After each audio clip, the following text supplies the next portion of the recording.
Today we have a very special guest with us, Ambassador Ajay Bisaria. Ajay has, of course, been India's ambassador to Poland, followed by High Commissioner to Pakistan, and then India's High Commissioner to Canada.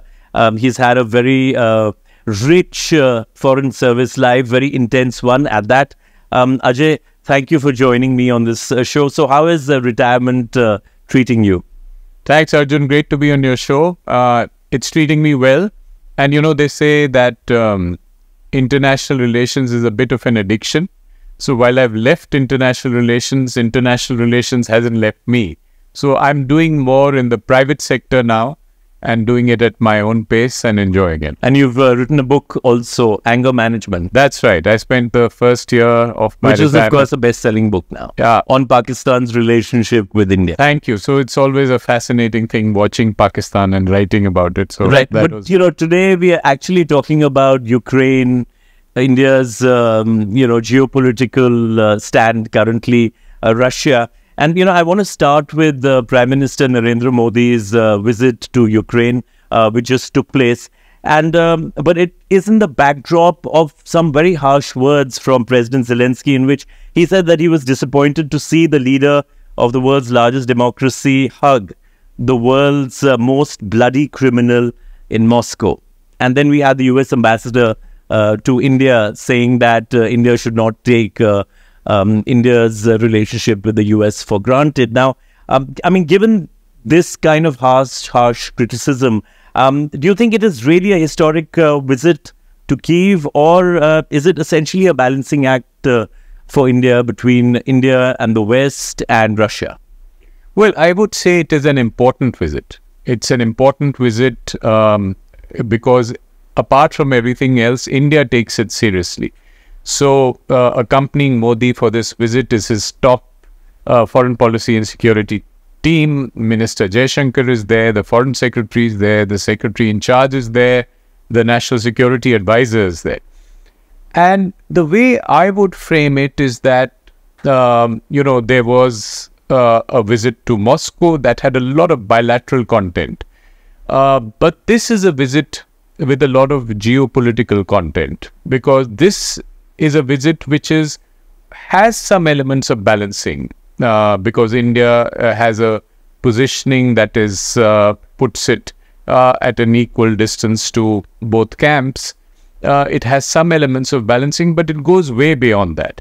And the way it would go beyond that is that India's own interests and that of those of the global South are affected by conflict, because if India's central purpose is to grow at 7, 8% or even 10% in the next 20 years, to be Viksit Bharat, India, what is left unsaid often is that India also is an aspiring major power. Right. Which means that India has to manage the environment in its immediate neighborhood and manage the environment in the world. And what do we see in the world? Major conflicts. So if India can contribute to resolving those conflicts, or at least, it mitigates the risk to the India story. But why would Ukraine trust India? You know, India has an amazing relationship with Russia. We are the largest arms importer of Russian armaments. We have been, buying their oil when the entire Western world has been boycotting them. Why would Zelensky even trust us to be the bridge, and bring about a peace talks or initiate peace talks? I think a good answer to that question is to ask the counter question. Who else? Which other global leader is trusted by both sides and has equities in both sides? So, while India is close to Russia, it's a traditional relationship and a time-tested one and so on. There is also a very strong relationship that India has with the United States as the largest democracy in the world, with Europe, the US. So there are strong equities in the West that India has. And therefore, for a person, one of the warring parties, or for both the warring parties in this conflict, India is perhaps one of the best placed countries to be an honest broker, somebody or a country that can help in resolving this conflict. And I think that is the way Zelensky would look at it, that if India is making the effort to reach out and it has equities on both sides, perhaps India can play a role in I mean, to be helping fair to Ukraine, India is also a major trading partner. And so there is some leverage there. Absolutely. So there is some leverage there. There is a robust, sort of defense relationship with Ukraine. Ukraine had strong capacities in Soviet times of, doing some kind of aircraft repair, aircraft maintenance, and so on. And a lot of equipment of the old Soviet equipment and parts and spares used to come from Ukraine. So Ukraine has also often by itself been a partner for India. So I think the larger geopolitical point is that from Ukraine's point of view, any help is welcome. And from India's point of view, anything that India can do to resolve the conflict is positive. Right. And you're also a Russian expert. I remember visiting you on your first posting in Moscow. And of course, that's decades back. Yeah. And you have interacted with President Putin a number of times over 2 decades. How has he evolved? And what is his end game when it comes to Ukraine, as well as his perception of this constant battle with the West, ideological battle? Yes. So, Putin has been around for the last quarter century, right? He took over power in Russia at a time when the US unipolar moment was on. And he took over the reins of power from a very, tough decade where the Soviet Union had collapsed.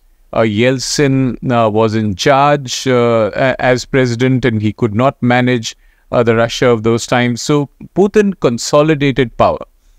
And I think the way Putin sees the world is that he sees this particular conflict as existential. It is central to Russia's existence because he sees the eastward creep of NATO and the possibility of NATO weaponry coming to his doorstep in Ukraine as something that is an existential challenge. So he is challenged in an existential way, and he is a very smart, geopolitical sort of analyst and a smart military strategist. So he is fighting the war to save his country, in his view, and his own personal existence. And, there is also a case, and he understands the Western challenge. So in a very broad view, you could look at this as a revival of a Cold War, where the United States and the larger West is challenging Russia, and Russia is trying to survive in this world. So that is the way I think Putin would frames this war in his own mind as something that is very central. So Ajay, you've been India's ambassador to Poland. So in some ways, if you look at the history of Poland in the last 25 years, Poland joining the Western Bloc, joining NATO, then the EU, has that also caused a certain amount of insecurity in the Russians? Well, I would say that the Russians accepted, when all that was happening, remember, Russia was weak. Right. Russia was down. The Soviet Union had collapsed. So 99, when the NATO expansion takes place, Russia is down. It cannot challenge it. By 2004, when Poland joins EU, Russia was still down. And the US unipolar moment was continuing from 1990 to, I would date it as 2008. Then you would recall there were color revolutions in that space. Georgia, Ukraine, Kyrgyzstan. And 2008, Russia responded in Georgia by military action. So I think that's the time the world started turning multipolar. So the acceptance of Poland into NATO is something Russia lives with, accepts. Even the Baltics it accepts. But for Russia, I think the red line is Georgia, Ukraine. because that is close to home.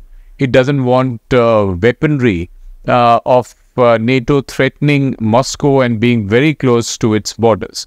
So I think Poland has a bit of a hostile relationship. Poland treats Russia as a former colonizer, and therefore they worry about Russia. But I think the fears sometimes expressed in Western media about Russia wanting to resurrect the Soviet Empire, resurrect that you feel is the exaggerated. Warsaw Pact is certainly exaggerated. Russia is protecting its immediate flanks. It's not. It doesn't have ambitions, I think, of reviving the Soviet Union. So let's shift gears a little bit. Let's talk about India and its geopolitical strategy since Prime Minister Narendra Modi took office in 2014. What are the key differentiators of, say, prior to 2014 and between 2014 and now to the present? Well, I would say that India's foreign policy has been quite nimble and, accepting of this changing world. From the time the world changed in about 1990, the Soviet Union collapsed. So it has been nimble. But particularly in the last decade, I think it's been a particularly troublesome world, and India has reacted well. So I would say India's foreign policy has become more professional, more nimble in dealing with this changing world, and higher amount of risk-taking. So when you get a Jaishankar as the foreign minister, somebody who is from the foreign service and is a professional, you get a professional pair of hands at the wheel, right? You also then take certain risks. So I think a strong differentiator would be the West Asia policy. There was a time more than a decade ago that routinely the West Asians, UAE, Saudis would pass resolutions or be party to resolutions on Kashmir and so on. That has changed. Now these are strategic partners, close friends of India. And that has been a sort of small victory of Indian foreign policy. Also, the current phase, peacemaking. This is a new kind of idea and thought in Indian foreign policy. Because the thought used to be that, look, you have enough problems in your neighborhood. You have enough internal problems, then you have problems in a troubled neighborhood. But this is India's foreign policy breaking free and saying, I don't just have interests in my neighborhood. I just don't need to manage only Bangladesh and Sri Lanka and what the Chinese are doing here. But I also need to, I have wider global interests. I need to go out and defend them. And part of your interest is the global conflicts, that you don't want them to become conflagrations which will affect your economic trajectory by either, food prices or fertilizer prices or whatever. So I think these are the newer elements, and Modi's visit to Ukraine, I think, is a risk for peace, and it is characteristic of a sort of higher risk, higher return foreign policy. So, you talked about External Affairs Minister Jaishankar. A lot of people say he's very aggressive, and we saw him how he dealt with certain questions about India's import of oil from Russia. And also critics say that India has become very self-serving and very aggressive in its foreign policy. And those critics are both in India as well as abroad. I mean, how do you view that? I would characterize India's newer foreign policy as being realist in an international relations sense. We make a distinction between a realist or an idealist foreign policy, something that is completely driven by our supposed values. So it's a realist and pragmatic foreign policy, and it's executed with a certain degree of confidence. Now, you might like it, you might not like the tone and tenor of that, articulation of that foreign policy. But nevertheless, it is... He's pretty blasé about it. Well, it's a confidence. I would characterize it as a confident foreign policy by a confident spokesman of India who has a clarity on India's objectives. So, at So some we're not afraid to state what our objective is, right? absolutely. So sometimes We're calling a spade a spade. yes, and sometimes you might need gentle persuasion. At other times, you might need behind closed doors conversations. At other times, you might need some degree of public diplomacy, public articulation. And I think we're doing all three. And sometimes you have to do it with some degree of aggression, pushback narratives, which are kind of imposed on you. Right. Your last assignment was as High Commissioner of India to Canada. Now, over the years, we've seen the relationship between Canada and India go south in many ways. Canada has always been regarded as quite a benign nation, and yet our relationship with them there seems to be something wrong with it. I mean, how have you viewed it? You saw it firsthand. Whether it is with their Prime Minister, what's going wrong with India-Canada relations? I would say the India-Canada relationship has always had elements of being very strong, but always had an irritant, which kind of threatens to either derail the relationship or derails it. And it's not a new phenomenon.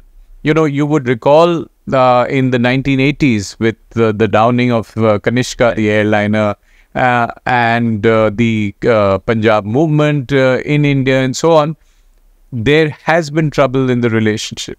That irritant is consistent. Those Khalistani extremist voices are there. Yet, over a period of time, the two countries have realized that there is more connecting them than troubling them, because we have a geopolitical alignment. We have similar views now on China, for instance. But this irritant sometimes gets acquires a larger than life character. And the difference between this irritant, it's present in multiple countries. There are these. Of course, we have it in the UK. We have it with America, but it's not as pronounced, or it's not as aggressive in that sense. Absolutely. So you have it in the US, you have it in the UK, you have it in Germany, you have these elements in Australia. But the difference is that it plays into the politics of Canada. Now, if it was purely a security issue which you were managing at a security level, as you do with the United States, you would, not hear of too much trouble. But the moment, the Prime Minister of that country makes a statement about it in Parliament, it gets onto the front pages, and it gets on to become a bigger issue than it is. So I think the challenge in the India-Canada relationship is managing that irritant while building on the strengths, which is the more than $100 billion of mutual investment in each other's country, and also of the sort of things that we have in geopolitical alignment. For instance, the Indo-Pacific strategy of Canada goes further than in the Indo-Pacific strategy of most other countries.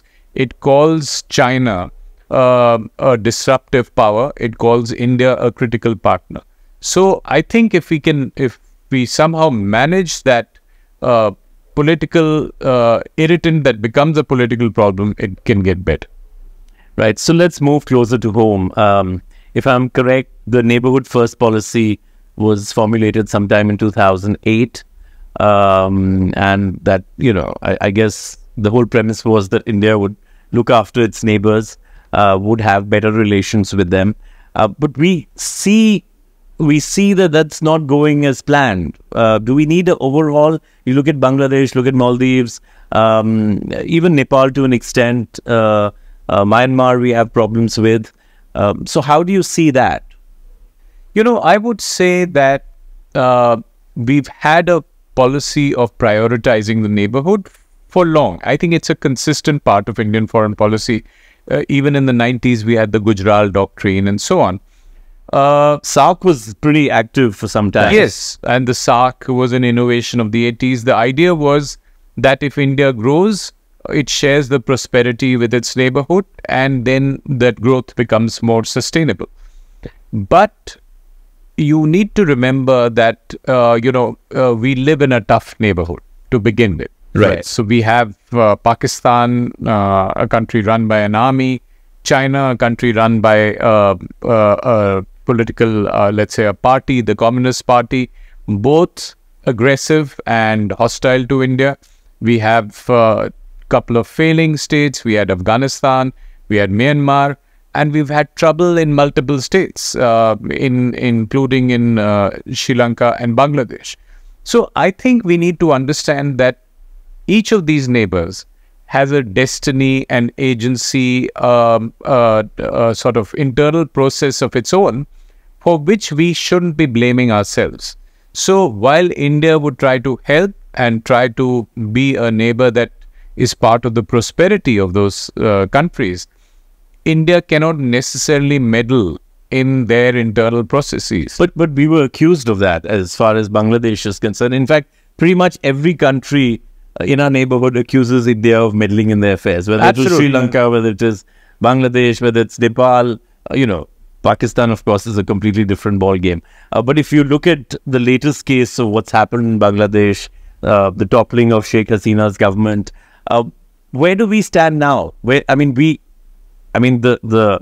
narrative, or the understanding of India's citizens was that we have a great relationship with Bangladesh, and it just suddenly seems to be in tatters. Yes, so we had a great relationship with Bangladesh for 15 years. Sheikh Hasina was very good for India, but hopefully we've built some equities which will outlast her. So I think the lesson there is that relationships are not based on particular leaders. They can be assisted by those leaders. The other point I think we should take away from that is that there are internal processes within those countries which we cannot always control. And the price you pay for being a large power surrounded by smaller powers is that you will be accused always of being big brother, or always of being the big bully, or there'll be elements within those countries which will always accuse you. And therefore, it's a matter of managing borders. So I think the larger compact that India has with its neighbors is, you take care of my security and I'll take care of your prosperity. So this is exactly what happened with Sri Lanka. India gave $4 billion of lines of credit, helped Sri Lanka when they had regime change because of economic problems.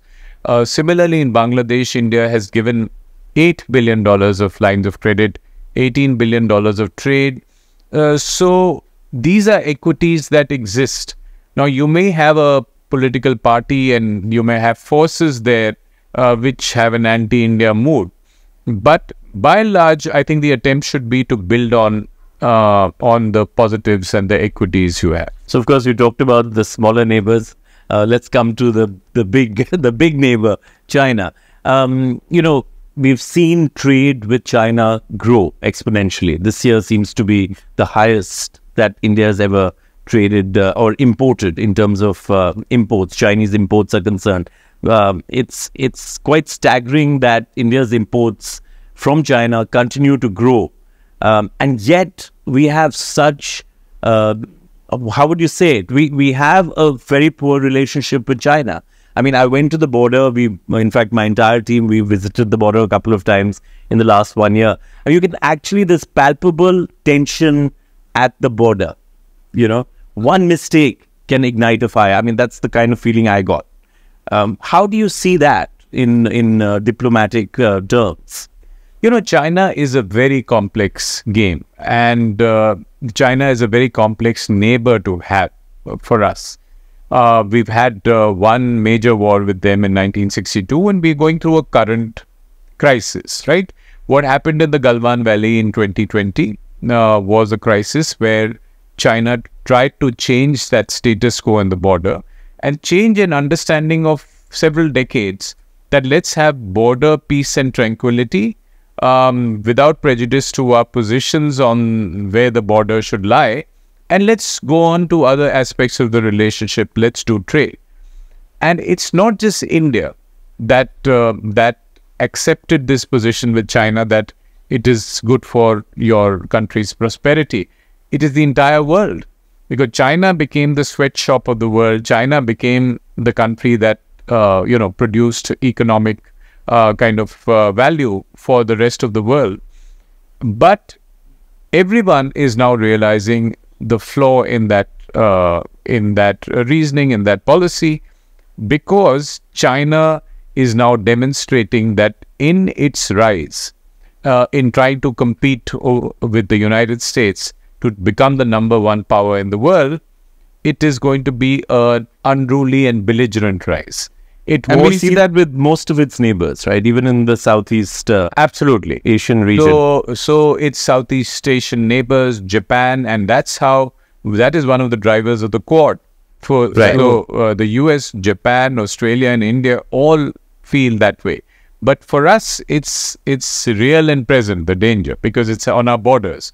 So we have a dragon-sized threat on our border. And yet we have to be practical, pragmatic about managing that threat, because we have a relationship of $130 billion of trade. We have a certain dependence on China for critical supply chains, which includes pharmaceuticals, textiles, electronics. It's a catch-22 kind of a relationship, isn't it? Yes, absolutely. And, we are being pragmatic about it. So even now the debate is that we should open our economy to Chinese investments. So I think now the feeling in Indian industry, and which is accepted by Indian government, is that in the medium term, we will be dependent for certain critical supply chains, and let's accept it and let Chinese investment come into India. But at the same time, let us reduce our dependence on critical strategic supply chains. Let's try and do that on our own. But you cannot move to a situation of 100% independence. You can't be Atmanirbhar overnight, right? It'll take you a while to get. And we are in an interconnected world, so absolutely we can't do everything on our own. And India has been a beneficiary of this globalization, but now it has to be smart globalization.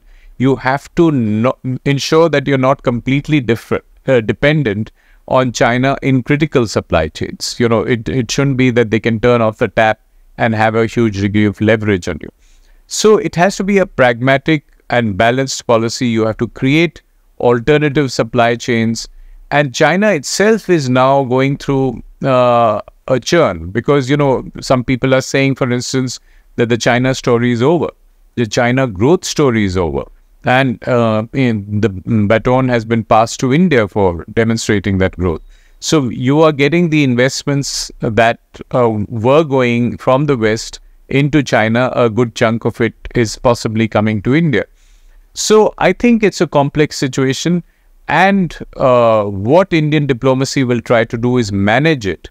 And I would guess that in the next few months, there would be a meeting at the high political level, perhaps between Modi and Xi, where we make some kind of tactical adjustment with China, if not a strategic reset in how to go forward. So, I mean, let's hope that happens. We don't need another flashpoint in the world with so much of violence happening. But let's talk about a Western neighbor. You were High Commissioner of India to Pakistan, and you were asked to leave.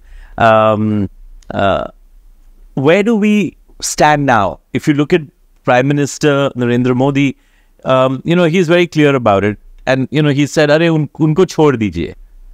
India doesn't seem to want to engage with Pakistan at present. There's civil strife, there is economic deprivation there. They seem to be in a very, very precarious situation right now. They are. In fact, Pakistan is certainly going through a meltdown of sorts. And it's a very precarious situation. You could have the kind of street, revolution that you've seen in Sri Lanka and in Bangladesh. But in favor of who? Exactly. That is the point. Whether it will be anti-regime, but is it going to be anti-Islamabad or anti-Rawalpindi? That is the question. And Rawalpindi is, of course, the army. Yeah, that worries the army. So what Pakistan is going through is a polycrisis, which has got economic elements. It's a huge economic crisis, a security crisis because of multiple revolutions going on, or insurgencies in Balochistan and Khyber Pakhtunkhwa and parts of Pakistan. And it's a political crisis as well. What to do with Imran Khan? They don't know how to contain this problem called Imran Khan, which is normally former PMs just go away, but they need to deal with it. So I think the lack of internal coherence in Pakistan makes India want to just ignore the problem. In my view, we should be engaging with the problem on a twin track. One, be tough on terrorism, and two, be ready to engage at least with the army in either overtly or covertly. The problem right now for India is that we thought that after elections in Pakistan, elections in India, there would be an opportunity for some kind of rapprochement. But from 2 hours before Modi was sworn in the latest term, there were multiple attacks in Jammu. Right. And there have been a series of attacks. Clearly someone in Pakistan, perhaps the army, is sending a message to the civilians that now we don't want to do this rapprochement. It's a problem for Pakistan to solve. That's pretty much been the history of how Pakistan kind of reacts to India. Well, that has been, but we must be aware of the nuances and the changes. The civilians wanted to get into a friendly relationship. There was even an army chief who wanted to have a better relationship with India, the General Bajwa. But for whatever reason, it may be short term, Pakistan feels now is not the time. We in India should be ready to... And they're heavily leveraged to China anyway. They are leveraged to China, but they are also dependent on the US. Because the US, they want to balance US and China because the US unlocks the IMF program for them, which is they are dependent on for their survival. And they are hoping that the US will use them to balance China. So they are completely dependent on China as well. But they need both these godfathers to sort of survive in the world. So let's talk a little bit about India's relationship with Afghanistan. We don't have a diplomatic commission since the government was toppled there. India has been engaging with the Taliban. Where do we stand right now? Well, you know, Afghanistan is a bit of a conundrum. It isn't the biggest problem India has because, you know, ironically, despite the Taliban, other countries seem to be more on fire. It's now been 3 years plus of the Taliban. You know, the Americans rolled out on 15th August 21. So Taliban has had 3 years. So again, I think what India has tried is a pragmatic policy. So while we don't recognize the Taliban, we don't want to deal with them. Their record is terrible in terms of girls' education, women's rights. But we continue to at least talk to them. And recently there was a meeting in Doha where the Taliban were on the table. So I think what India is doing is, you know, trying to take care of the equities it has built in Afghanistan with the Afghan people. And that means putting in $3 billion of aid and assistance. And if you go to Afghanistan today, you'll find that India is loved. And, you know, including by elements of the Taliban because India doesn't share a border. Pakistan is hated because of the kind of problems that they have. So I think it is important to maintain those equities with the Afghan people and assist them, which is what India is doing. We have a coordination mission in Kabul, which is present, and we are dealing with, you know, the kind of aid program we had built into Afghanistan. And it's also kind of a counterbalance to Pakistan, isn't it? Well, you know, it has some elements of that, but it is also building on the process that we started of having equity. Infrastructure that we've invested. Yes, the infrastructure that we've invested in. And I think what India will do is pragmatically engage with the Taliban because good, bad or awful, they are running the country. And we will, that is what the rest of the world seems to want to do, to engage with the Taliban no matter what they do and to use that as a leverage to have better policy for them, you know, certainly in terms of women's rights and girls' education, and so on. So it's a work in progress. Taliban is, because the world has so many problems, no one has the intention of trying to change that regime back, or even the capacity, I think, today. But I think the attempt by India is to be pragmatic about it and to ensure that Taliban does not harm its interests by fomenting terrorism against India.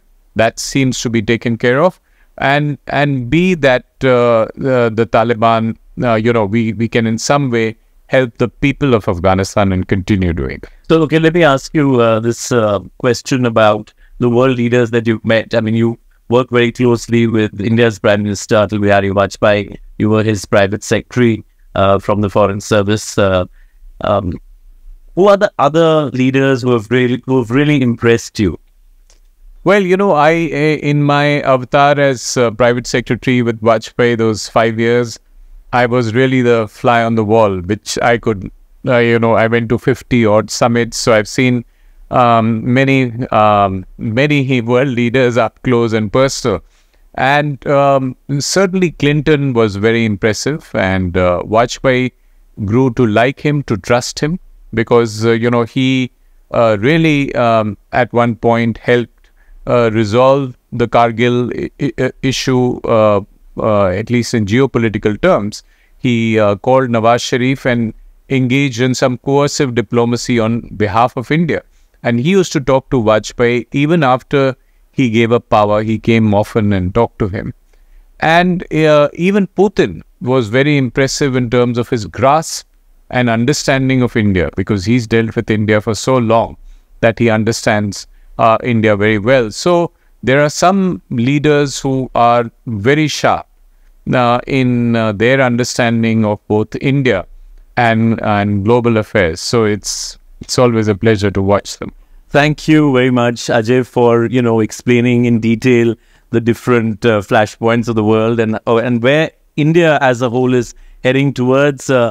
Thank you for joining us on this show, and we'll see you with another episode very soon.